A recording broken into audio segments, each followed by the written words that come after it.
மனுஷன் அப்பத்தினால மாத்திரம் அல்ல, என் வாயிலிருந்து புறப்படுகிற ஒவ்வொரு வார்த்தையினாலும் பிழைப்பான் என்பதை இந்த ஜனங்களுக்கு புரிய வைக்கணும்ன்றதுக்காகவே தேவன் அந்த பக்கம் கொண்டு வருவாங்க. அப்பத்தினால மாத்திரம் அல்லன்னா என்னது?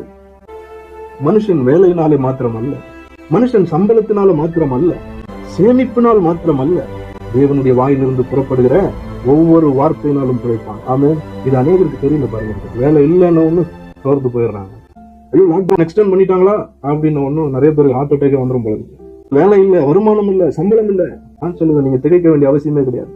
ஏன்? மனுஷன் அப்பத்தினாலே மாத்திரம் அல்ல, தேவனுடைய வாயிலிருந்து புறப்படுகிற ஒவ்வொரு வார்த்தையினாலும் உங்களுக்கு பிழைப்பு இருக்குது. தேவன் தான் உங்களை பிழைப்பூட்டுகிறவர். இஸ்ரவேல் ஜனங்களுக்கு அதை தான் புரிய வைக்கணும்னு பார்த்தாரு. அப்பத்தினால மாத்திரம் தான் பிழைக்கிறேன்னு நீ நினைச்சுக்காத. அதனாலதான் உன்னை வனாந்திர வழியில கொண்டு வந்திருக்கிறேன். இந்த வனாந்திரத்துல நீ கத்துக்கணும். உனக்கு அப்பமும் கிடையாதுங்க, விதைப்பும் கிடையாது, அறுப்பும் கிடையாது, வருமானமும் கிடையாது, வேலையும் கிடையாது. நீ முழுக்க முழுக்க என்னை சார்ந்து நிற்க நீ கத்துக்கணும். என்னை சார்ந்து நிற்க, என்னை சார்ந்து வாழ, என்னை அண்டிக் கொண்டவனா இருக்க, என்னால் பிழைக்கிறவனாய் நீ இருக்க நீ கற்றுக்கொள்ள வேண்டும்.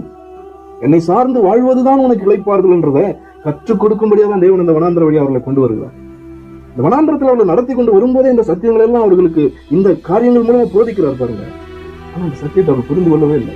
கடைசி வரைக்கும் அந்த இளைப்பாறுதலுக்குள்ள அவங்களால போக முடியல. மோசையினால் அவங்களை கொண்டு போக முடியல, யோசுவாவினால் நடத்த முடியல. ரொம்ப பெரிய பெரிய பாஸ்டருங்க இவங்கெல்லாம். மோசே, யோசுவெல்லாம் மிகப்பெரிய தலைவர்கள், தேவனுடைய மனிதர்கள். இப்படிப்பட்ட திறமையானவர்களால் கூட இந்த ஜனங்களை இந்த இளைப்பாறுதல் கொண்டு போக முடியல பாருங்க. ரொம்ப ஜாக்கிரதையா இருக்கணும்.